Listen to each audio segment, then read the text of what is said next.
तभी मंगलाचरण करेंगे।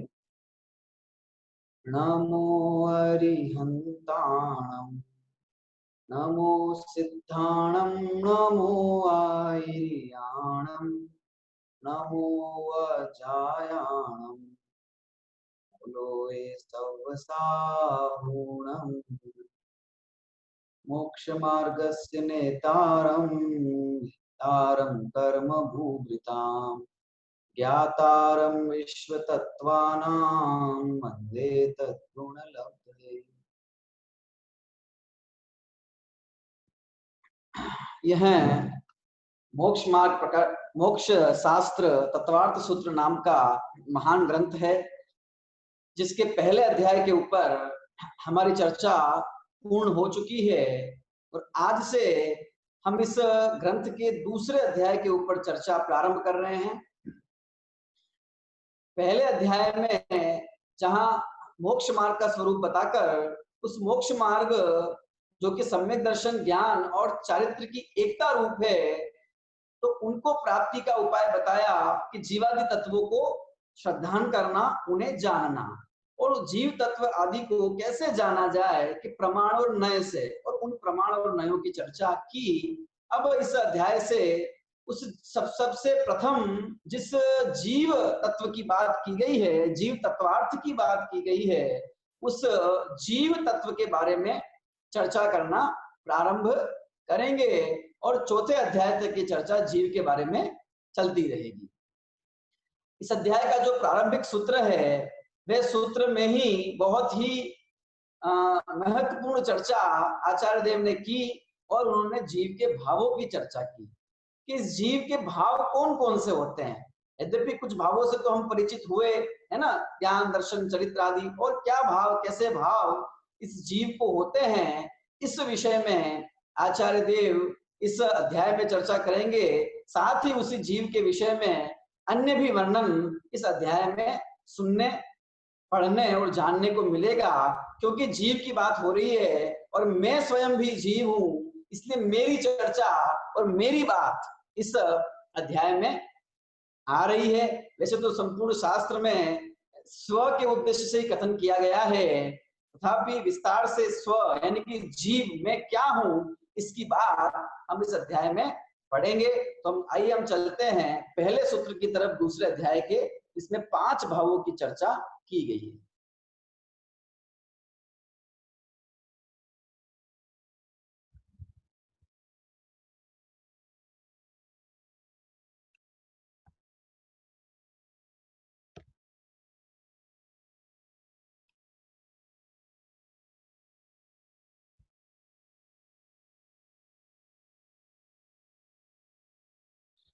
सूत्र क्रमांक 1 दूसरे अध्याय का आपकी स्क्रीन पर आपके सामने है। मैं सूत्र का पाठ करता हूं और आप सभी ध्यान पूर्वक सुनेंगे और आप भी फिर पाठ करेंगे। सूत्र पाठ को बहुत ध्यान से सुने और शुद्ध उच्चारण पूर्वक आप उसका पाठ करने का अभ्यास करते रहें, तो आपके उच्चारण में भी शुद्धता आती जाएगी और सूत्र भी सही तरीके से आपको याद रहेगा, ख्याल में आएगा। आइए हम सूत्र पाठ करते हैं। प्रथम सूत्र, औपशमिक क्षयिकौ भावौ मिश्रश्च जीवस्य स्वतत्व मौलिक पारिणामिकौ च। वापिस, औपशमिक क्षयिकौ भावौ मिश्रश्च जीवस्य स्वतत्व मौलिक पारिणामिकौ च।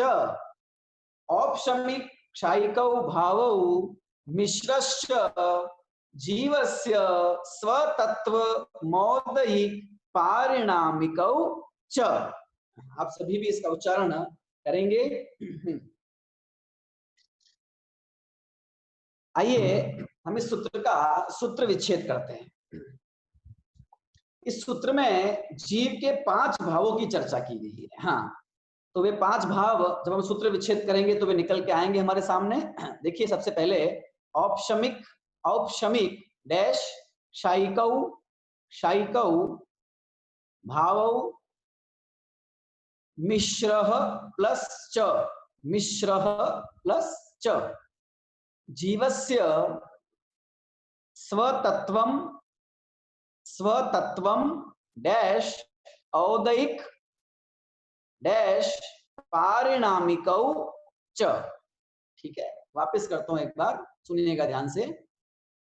औपशमिक डैश क्षायिकौ भावौ मिश्रः प्लस च जीवस्य स्वतत्वम डैश औदैक पारिणामिकौ च। ठीक है, ये इस सूत्र का सूत्र विच्छेद हो गया। क्या मतलब निकलता है इस सूत्र का, क्या अर्थ होगा इस सूत्र का, हम देखते हैं। यहां जीवस्य स्वतत्वम, जीव के, देखो शब्द दिया आचार्य ने जीवस्य, ठीक है, स्वतत्वम, जीव के स्वतत्व, स्वतत्व का मतलब जो उसके स्व मतलब स्वयं है ना, अपने, तत्व मतलब भाव, हमने समझा है तत्वार्थ में तत्व मतलब भाव, कि जो इस जीव के स्वयं के भाव हैं, अपने भाव हैं, उन भावों की चर्चा इस सूत्र में की गई है, उनके बारे में सूत्र में बताया गया है। जितने भाव इस सूत्र में बताए वे क्या है कि वे सब जीवस्य स्वतत्वम, जीव के अपने भाव हैं, जिसे हम जीव के असाधारण भाव भी कहते हैं। ठीक है ना, जीव के असाधारण भाव देखिए कौन कौन से हैं। औपशमिक, सबसे पहला औपशमिक क्षायिकौ, औपशमिक और क्षायिक भाव, ठीक है, भाव, औपशमिक भाव और क्षायिक भाव, दो हो गए। अभी तीसरा है मिश्र, मिश्र, मिश्र मतलब मिक्स, किसका मिश्र, अब ये प्रश्न खड़ा होता है किसका मिश्र, मिला जुला भाव, मिला जुला भाव मतलब किसका मिला जुला, उसमें कौन कौन सी चीजें मिली हुई है।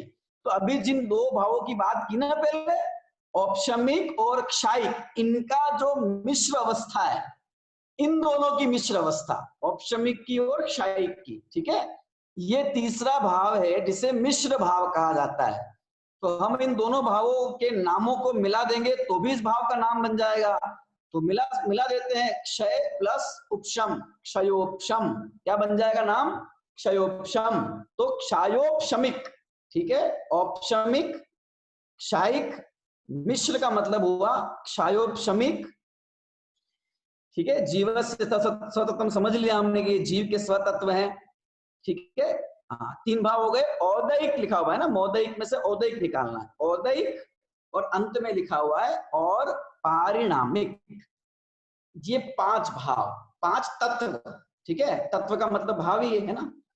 तो सूत्रार्थ देख लेते हैं हम, क्या सूत्रार्थ दिया हुआ है, औपशमिक क्षायिक मिश्र औदायिक और पारिणामिक ये जीव के स्वतत्व हैं। ठीक है ना, एक एक शब्द का यहाँ बड़ा महत्व है। ठीक है, जो जो भी शब्द आचार्य देव ने इस सूत्र में दिए हैं, उन सभी शब्दों को हम समझेंगे, उनके भावों को समझेंगे, और इस पांच भाव के टॉपिक को आराम से, शांति से और गंभीरता पूर्वक हमको समझना है। इन शब्दों को पढ़कर आपके मन में एक सहज जिज्ञासा हो रही है कि ये है क्या सब, ये क्या लिखा हुआ, ये औपशमिक, ये क्षायिक, ये मिश्र, औदैक, ये हमें तो अभी कुछ भी समझ में नहीं आ रहा है। हमें तो इतना समझ में आया कि ये जीव के भाव, इतना समझ में आया। अगर सब सर्वप्रथम तो हमको यही समझना है कि ये जीव के भाव है, ये जीव के स्वतत्व हैं, ये जीव के अलावा किसी और के भाव नहीं है। सबसे पहले तो हम इस पॉइंट को समझेंगे, तो अगर ये समझ में आ गया तो ये पांच भाव भी समझ में आ जाएंगे, है ना। चलिए, इस सूत्र को की व्याख्या करने से पहले, इसके विशेष अर्थ को समझने से पहले हम कुछ विषय समझते हैं जो इस सूत्र और इन पंच भावों को समझने के लिए हमारे आधार का कार्य करेगा। देखिए, इस लोक में अनेक प्रकार के द्रव्य हैं, ठीक है, जिन्हें हम 6 भागों में विभाजित कर देते हैं, जीव, पुद्गल, धर्म, अधर्म, आकाश और काल। हम उसमें से जीव और पुद्गल को अभी लेते हैं। ठीक है, जीव एक द्रव्य है, एक प्रकार की वस्तु है, और पुद्गल ये एक दूसरी प्रकार की वस्तु है। ये दो वस्तुएं इसीलिए हैं क्योंकि इन दोनों के भाव, इन दोनों के विशेषता, इन दोनों के गुण, इन दोनों के लक्षण, ये सब अलग अलग है। अगर एक ही होते तो फिर दो कहने की जरूरत ही नहीं थी। इसका मतलब जीव अलग है और पुद्गल ये बिल्कुल अलग जाति का एक द्रव्य है। ठीक है, क्योंकि ये द्रव्य है और हर द्रव्य के अंदर या हर वस्तु में कुछ न कुछ कार्य होता है। बिना काम की कोई चीज नहीं होती, सभी चीजें काम की होती है।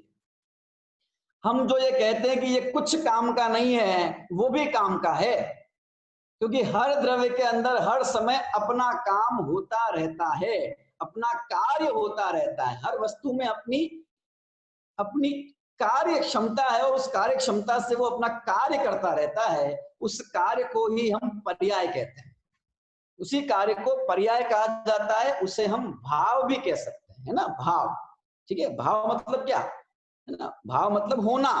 भाव शब्द संस्कृत की भू धातु से बनता है और भू धातु होने के अर्थ में होती है। ठीक है, शब्द का प्रयोग करते हैं ना, भवती, भवतः, भवंती, है ना, तो वो भू धातु से बनता है। तो भाव, भू मतलब होना और भाव मतलब होना। ठीक है, तो भाव कहें, पर्याय कहें, कार्य कहें, ये सब एक ही बात है।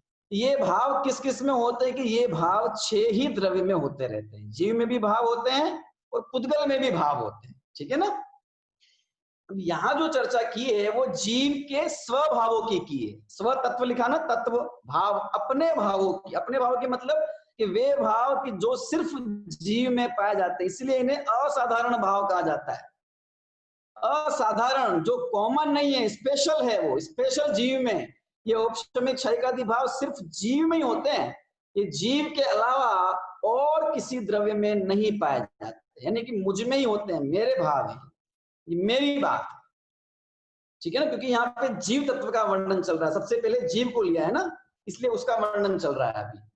तो जीव और पुद्गल, इन दोनों में अपने अपने भाव, अपनी अपनी पर्याय प्रति समय होती रहती है। अन्य द्रव्य में भी होती है, हम इन दोनों की बात कर रहे हैं। पुद्गल की पर्याय किसमें होती है कि पुद्गल में होती है, और जीव की किसमें होती है कि जीव में होती है।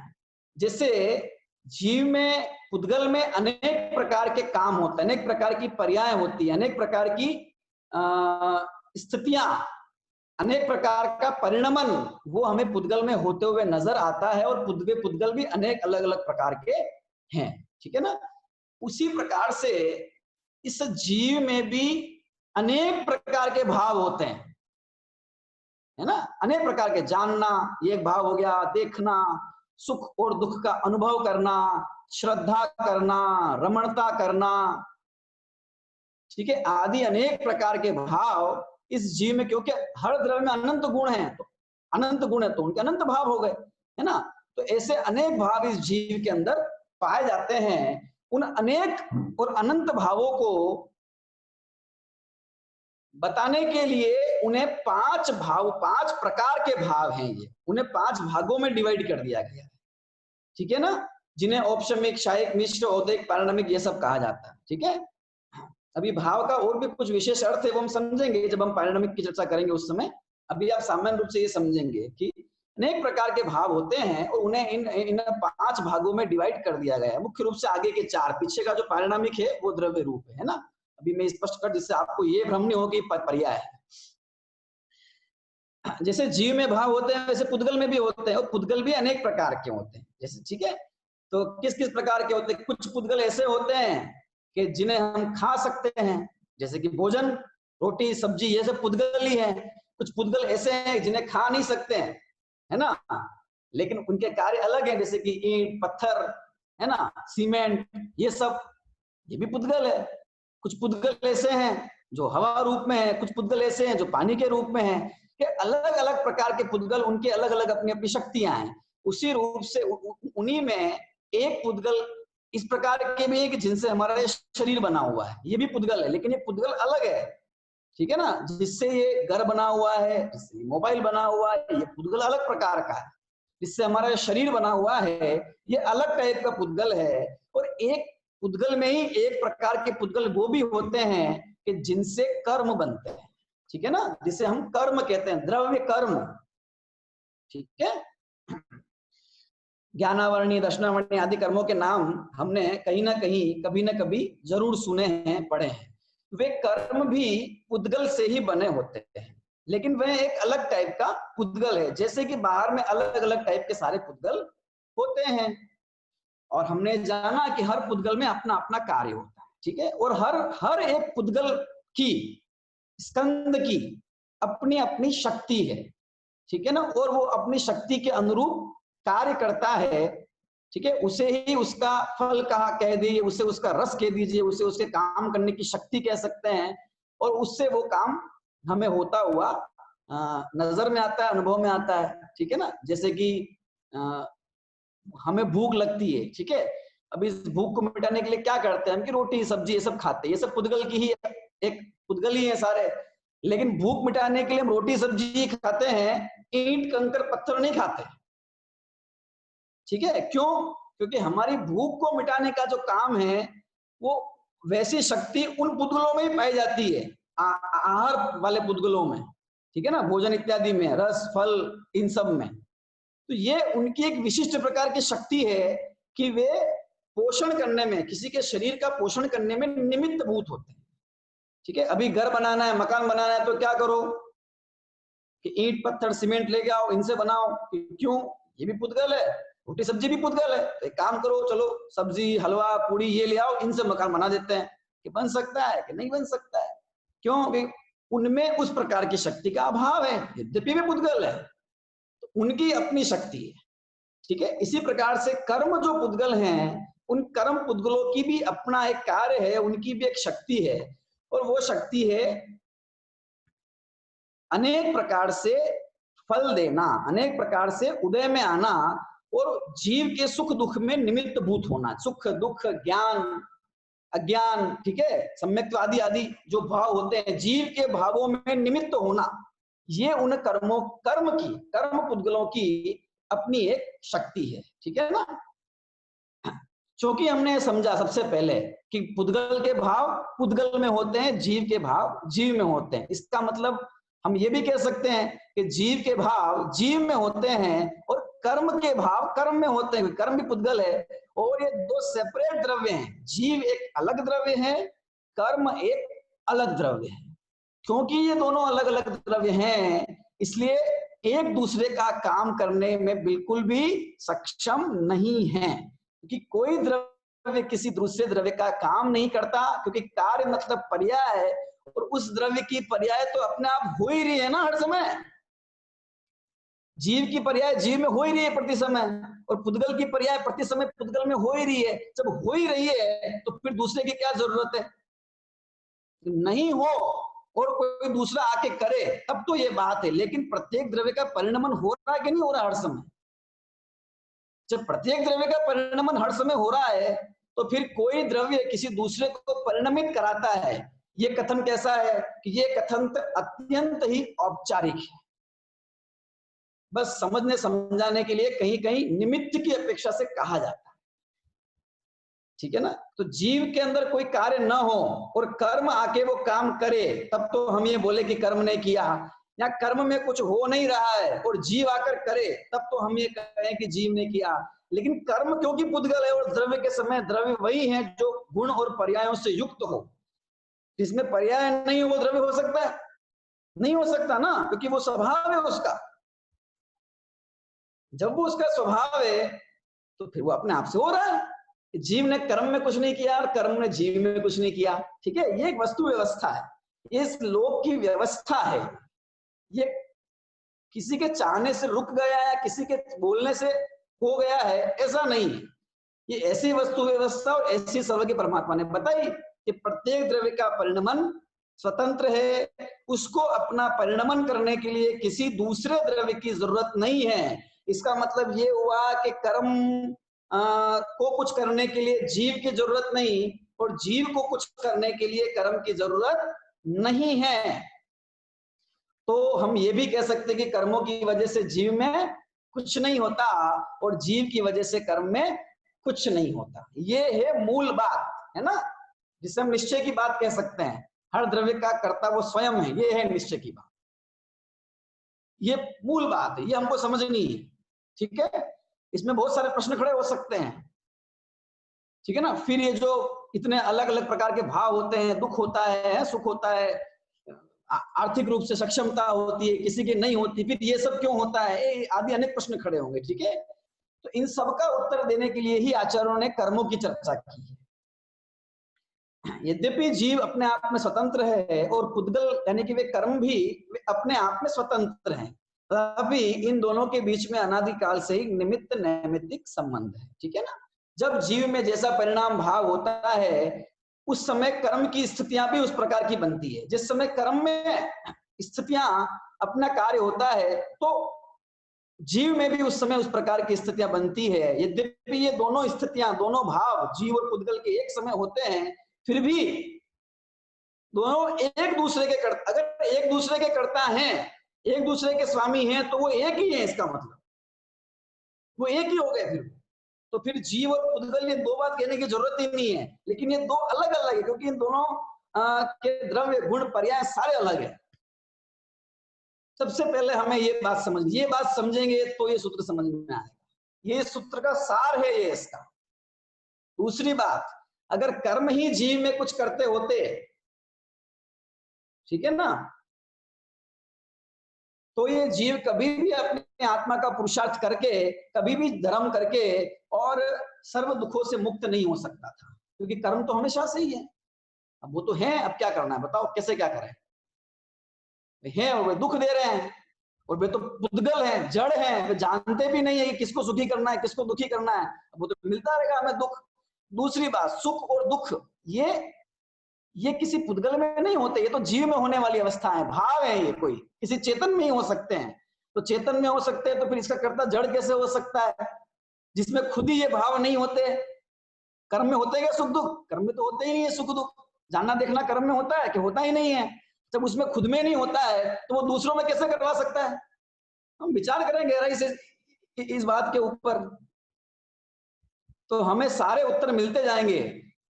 ये कहना तो आसान है बिल्कुल कि कर्म की वजह से हो रहा है, कर्म की वजह से हो रहा है, क्योंकि ये कथन है, कहने में ऐसा आ जाता है, क्योंकि उस ओर से, उस दृष्टिकोण से चर्चा की गई है शास्त्र में, लेकिन वो एक नजरिया है समझने का, समझाने का।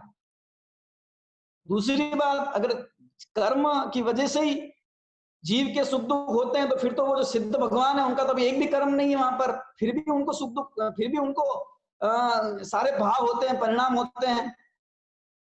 उसका कर्ता कौन है बताइए। आगे जब परिणामिक भाव की चर्चा आएगी, तब ये बात और भी अच्छे समझ में आ जाएगी कि कर्म के बिना भी जीव है, और जीव के स्वभाव है उसका।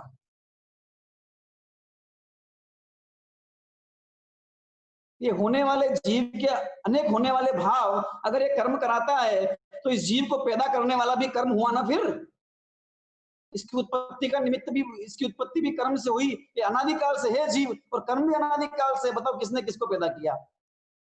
कि अगर किसी ने किसी को उत्पन्न किया होता, तो फिर एक की तो आदि होनी चाहिए थी, एक की तो शुरुआत माननी पड़ती, जिसको दूसरा कोई पैदा कर देता। कि अनादि है दोनों, अनादि है, इससे भी ये बात सिद्ध होती कि नहीं होती कि दोनों अलग अलग हैं।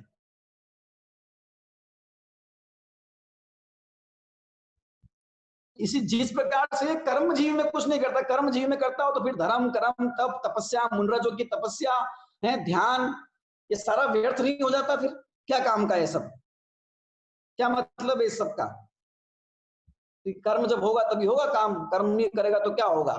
अभी उस कर्म को कैसे करवाएं बताओ, कर्म को कैसे समझाएं कि तू मेरे हिसाब से चल, क्योंकि वो तो समझता नहीं है ना, वो तो अजीब है, जड़ है, पुद्गल है वो तो।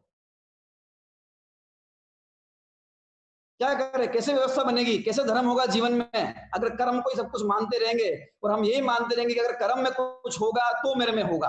अभी तो उस कर्म को कुछ करने के लिए लगे रहेंगे, और कर्म को सुनता देखता जानता कुछ है नहीं, तो अभी उसका परिणमन कैसे करवाएंगे हम।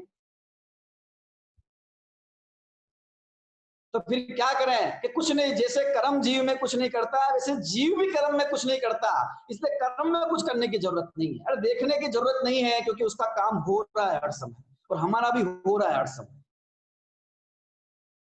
बस समझने, ये बात समझने की जरूरत है, और ये बात समझने की जरूरत है, इसीलिए कर्म के बारे में समझाया जाता है कि ये देखो ऐसे ऐसे कर्म है, इसके निमित्त से ऐसे ऐसे भाव होते हैं। और मैं इस कर्म से न्यारा हूं। कर्म से होता है तो कर्म में ही करना पड़ेगा ना। कर्म हमारा बुरा करते हैं तो हमें कर्म का नाश करना है, फिर जो बुरा करता है उसका नाश करना है, उसको नष्ट करना है। जाओ कर्म को नष्ट करने, कहां करोगे? दिखाई देते हैं कर्म कहीं? अत्यंत सूक्ष्म है,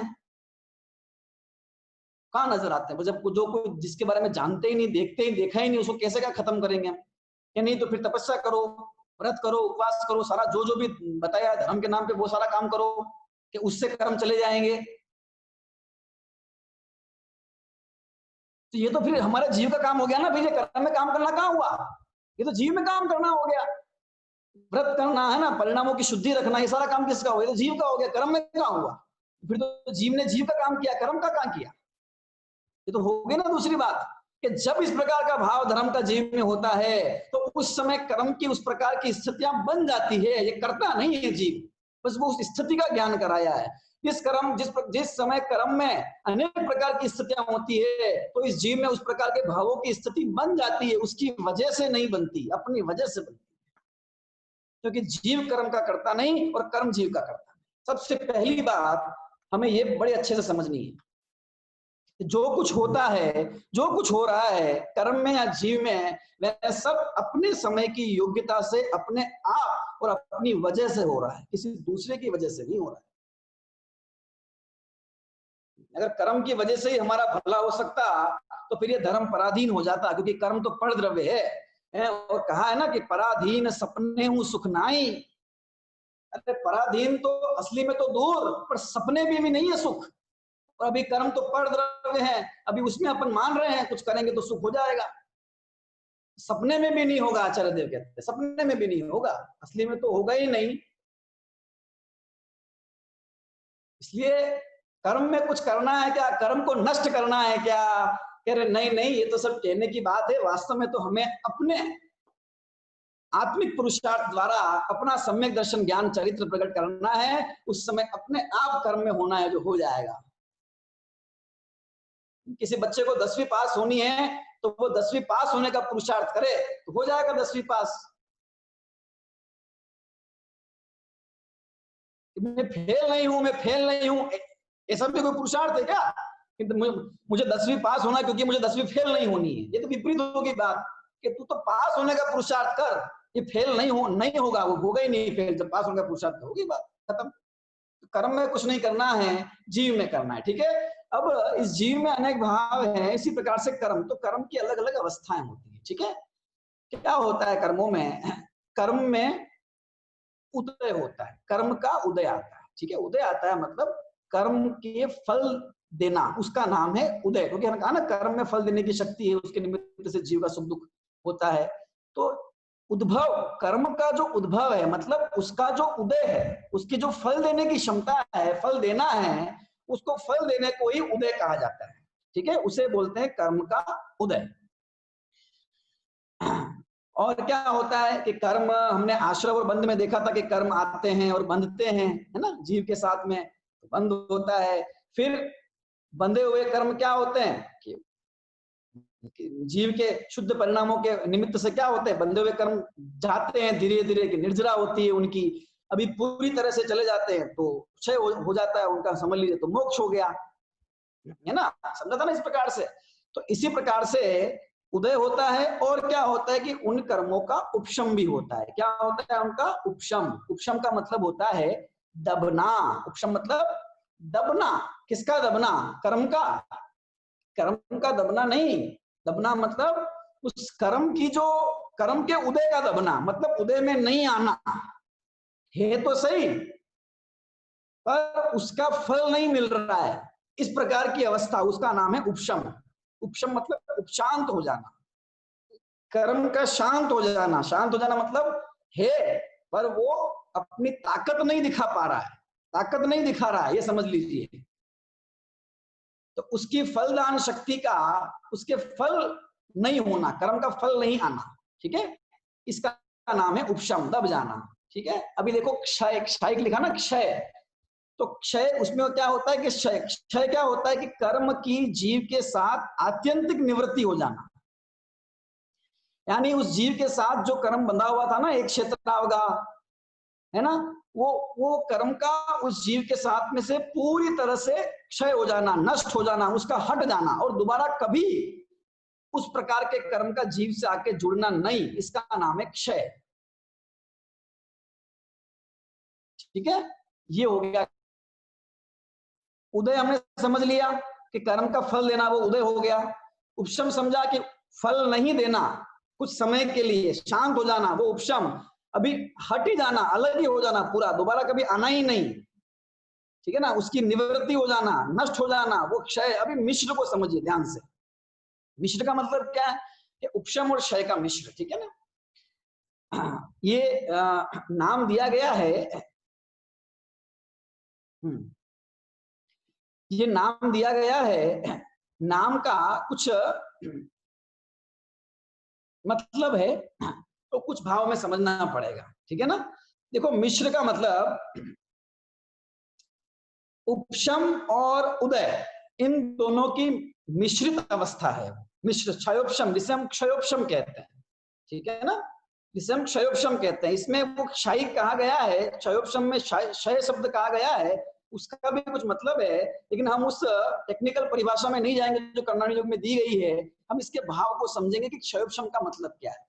क्षयोपशम को मिश्र भी कहा है, मिश्रित अवस्था। उसका मतलब ये, मिश्र अवस्था मतलब कि कुछ प्रकट होना, कुछ अप्रकट होना, थोड़ा प्रकट होना और थोड़ा अप्रकट होना। कोई भी गुण, जैसे कि जीव के गुण है ना, ज्ञान गुण है मान लीजिए, तो ज्ञान गुण का थोड़ा प्रकट रहना और थोड़ा अप्रकट रहना, इस प्रकार की मिश्र अवस्था,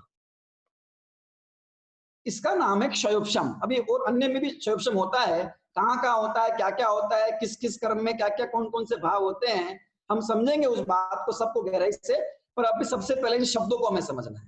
तो मिश्र का मतलब क्या हुआ कि मिलीजुली अवस्था, कि थोड़ा प्रकट होना और थोड़ा प्रकट नहीं, थोड़ा उदय और थोड़ा अनुदय, थोड़ा प्रकट और थोड़ा अप्रकट, कि क्या, कि जीव के गुण है ना, उनकी वे जो अवस्था है उसका नाम है मिश्र अवस्था, जिसे हम क्षयोपशम भी कहते हैं, क्षयोपशम। तो कर्म के उदय से, कर्म के उदय से संबंधित भाव औदैहिक भाव हो गया। या हम ये कहें कि कर्म का उदय है निमित्त, जिसमें कर्म में जो उदय होता है उसके निमित्त से जीव में जो भाव होते हैं औदैहिक भाव है। अभी हमने कर्म की ओर समझ लिया, इसी को हम जीव की ओर से भी समझेंगे, ठीक है। कर्म का हो गया उपशम, जहां यानी कि उसके फल नहीं दे पा रहा है वो अभी, ठीक है ना, फल दान की शक्ति का उसमें अभाव हुआ है, ठीक है, वर्तमान में। तो उस समय जो जीव का भाव हुआ, कर्म में उपशम होने पर जीव में होने वाले भाव को औपशमिक भाव कहा जाएगा, ठीक है। कर्म का क्षय हो गया, नष्ट हो गया कर्म, तो उसके निमित्त से जीव में जो भाव हुआ उसको क्षयिक भाव कहा जाएगा। और कर्म में होने वाली क्षयोपशमिक दशा, क्षयोपशम की दशा मतलब मिश्र, थोड़ा तो फल दे रहा है और थोड़ा नहीं दे रहा है, कुछ उदय में है कुछ अनुदय में है, इस प्रकार की जो मिश्रित अवस्था है, उस कर्म की होने वाली अवस्था के निमित्त से जीव में जिस प्रकार का भाव होता है उसे क्षयोपशमिक भाव कहते हैं, ठीक है। तो औदैहिक भाव हो गया, औपशमिक, क्षायिक और मिश्र यानी कि क्षयोपशमिक भाव हो गया, ठीक है। अब ये पारिणामिक भाव क्या चीज है, ठीक है, इससे पहले हम अभी आत्मा की तरफ से बात कर लेते हैं इन सभी कर्मों की, भावों की। आत्मा में जब शुभाशुभ आदि विकारी भाव होते हैं, इनके ही निमित्त से कर्म में उदय रूप अवस्था होती है, ये इनके निमित्त से कर्म होते हैं, इस प्रकार का कथन किया जाता है। तो ये औदैहिक भाव होगा, ठीक है। अभी आत्मा अपने आत्मिक पुरुषार्थ के द्वारा, ठीक है, जब चरित्र और श्रद्धा संबंधी मल का उपशमन कर देता है, उसे दबा देता है अपनी श्रद्धा और चरित्र की मजबूती के द्वारा, तो वे औपशमिक भाव है। जब भी किसी विशेष गुण का पूरी तरह से उसका प्रकटता हो जाती है, अथवा उस गुण संबंधी जो विकार है उस विकार का ये जीव पूरी तरह से क्षमन कर देता है, उसका नाश कर देता है, क्षमन नहीं नाश कर देता है, तो वो जो भाव, वो जो जीव को होता है, उस भाव, उसी भाव को, उस पुरुषार्थ को एक क्षयिक भाव कहा जाता है। और इस जीव की जो पर्याय है पूर्ण रूप से प्रकट नहीं हो पाती, जैसा उसका गुण है उसके अनुसार वो ढकती और पूर्ण रूप से ढकी भी नहीं रहती। इस प्रकार की मिश्रित जो भावावस्था होती है जीव की, वे उसका क्षयोपशमिक भाव है। ठीक है ना। राजवार्तिक में बहुत अच्छे समझाया इन भावों को। अकलंक देव ने लिखा कि जीव के जिन भावों से कर्म का उपशम होता है उन भावों को औपशमिक भाव कहते हैं, क्योंकि ये जीव के हैं ना, जीव के लिखा ना स्वतत्व, कर्म के नहीं है, जीव के हैं ये भाव, है ना। जीव के जिन भावों के निमित्त से कर्म का क्षय हो जाता है उसका नाम क्षयिक भाव। जीव के जिन भावों के निमित्त से कर्म की क्षयोपशम रूप अवस्था होती है उसका नाम क्षयोपशमिक भाव। ठीक है। और जीव के जो भाव में कर्म का उदय निमित्त कहा जाता है, वे जीव के जो स्वतंत्र भाव हैं वे जीव के औदैहिक भाव कहलाते हैं। अभी ये पारिणामिक भाव क्या है? कर्म की उपाधि से जो शून्य है, जिसमें कर्म का कोई लेना देना नहीं है। ठीक है ना। शब्द दिया आचार्यों ने, क्या शब्द दिया कि जीव के अस्तित्व की प्राप्ति में जो हेतु है, बस इसका कर्म के क्षय उपशम उदय या क्षयोपशम से कोई लेना देना नहीं है, ऐसा जो जीव का भाव है उसका नाम है पारिणामिक भाव। मतलब क्या हुआ? मतलब ये हुआ, देखो भाव का मतलब होना। हर द्रव्य होता है, पर्याय रूप से भी होता है और द्रव्य रूप से भी होता है। ठीक है। तो पारिणामिक भाव में ये जीव का द्रव्य रूप से होना मतलब उसका अस्तित्व, उसका बना रहना। अब जीव को अपना अस्तित्व रूप से रहने के लिए बताओ कौन से कर्म की जरूरत है? ना औपशमिक की जरूरत है, ना क्षयिक की, ना मिश्र की, ना औदैहिक, किसी भी अवस्था की जरूरत नहीं है कर्म की। अरे कर्म की जरूरत नहीं है जीव को होने के लिए, किसी कर्म की जरूरत है क्या? कि नहीं है। कि जिसमें कर्म की निमित्तता की चर्चा नहीं हो, उसकी अपेक्षा नहीं हो, ऐसा जो परम है ध्रुव उत्पाद वे से निरपेक्ष जो ध्रुव स्थिति है उस द्रव्य की, जो सदा बनी रहती है उस द्रव्य के अंदर, जिसमें किसी औपशमिक क्षयिक मिश्र औदैहिक भाव की अपेक्षा नहीं है, पर्याय की अपेक्षा नहीं है, जिसमें ऐसी द्रव्य रूप जो स्थिति है सामान्य सदा रहने वाली, भाव कोई सा भी हो रहा है औपशमिक क्षयिक, लेकिन वह जीव द्रव्य जो सदा विद्यमान रहता है, जिसे हम ध्रुव रूप से विद्यमान पना कहते हैं, जिसे परम पारिणामिक भाव कहते हैं, जिसे एक ध्रुव शुद्ध भाव कहा जाता है, वो पारिणामिक, वो पारिणामिक भाव है जीव। कर्म से जिसका कोई लेना देना नहीं और सुखी होने के लिए जिसके ऊपर दृष्टि करनी है वो पारिणामिक भाव है। भाव मतलब यहाँ पर्याय नहीं है, ध्यान रखना। भाव मतलब जीव का होना, बस ये भाव, उसका अस्तित्व, जीव स्वयं जीव, वो पारिणामिक भाव। जीव का जीव होना ये पारिणामिक भाव। ठीक है ना। एक उदाहरण आता है, इसके माध्यम से उसको भी थोड़ा समझ लेते हैं, फिर हम इन भावों के संबंध में और चर्चा करेंगे विस्तार से। कल फिर इन भावों के विषय में बात की जाएगी, क्योंकि ये भाव का विषय गंभीर है। ठीक है ना। और इनके संदर्भ में आगे भी चर्चा की गई है ना। जैसे कि एक उदाहरण दिया, एक गिलास है, उसके अंदर मैल है, धूल मिली हुई है पानी के अंदर। अभी फिटकरी डाल दी अपन ने तो क्या हुआ कि सारा मैल दब गया नीचे, उपशम हो गया, मतलब दब गया। तो वो मैल के दबने रूप अवस्था समझिए, ये है उपशम की अवस्था। तो पानी शुद्ध है ऊपर से। अभी वो जो पानी शुद्ध है उसको हमने निकाल के दूसरे में छान के ले लिया, अभी उसमें जरा भी मिट्टी नहीं, मिट्टी का पूरा अभाव हो गया, ये क्षयिक अवस्था हो गई, शुद्ध अवस्था क्षयिक। अभी वो मिट्टी का हल्का सा कुछ समझ लीजिए कि उठ रही है, तो हल्की सी मलिनता है उसके अंदर, लेकिन बहुत सारी मलिनता नहीं है, कुछ है कुछ नहीं है, ऐसी अवस्था वो मिश्र। अभी वो मिट्टी पूरी उठी हुई है, पूरी एक मेघ हो रहा पानी के अंदर, धूल मिट्टी हो रही है पूरी, ये उदय हो गया, ये उदय रूप अवस्था हो गई उस गिलास में पानी की। ठीक है ना। और अभी कुछ भी हो रहा है, पानी साफ दिख रहा है कि गंदा दिख रहा है, कैसा भी दिख रहा है, पर पानी पानी है, पानी को कुछ नहीं हुआ है, पानी पानी रूप है, इसका नाम पारिणामिक भाव रूप अवस्था हो गई, है ना। इसी प्रकार से कर्म की जगह हम धूल की जगह कर्म को लगा के समझ सकते हैं। तो इस प्रकार से चर्चा हमने 5 भावों को की है।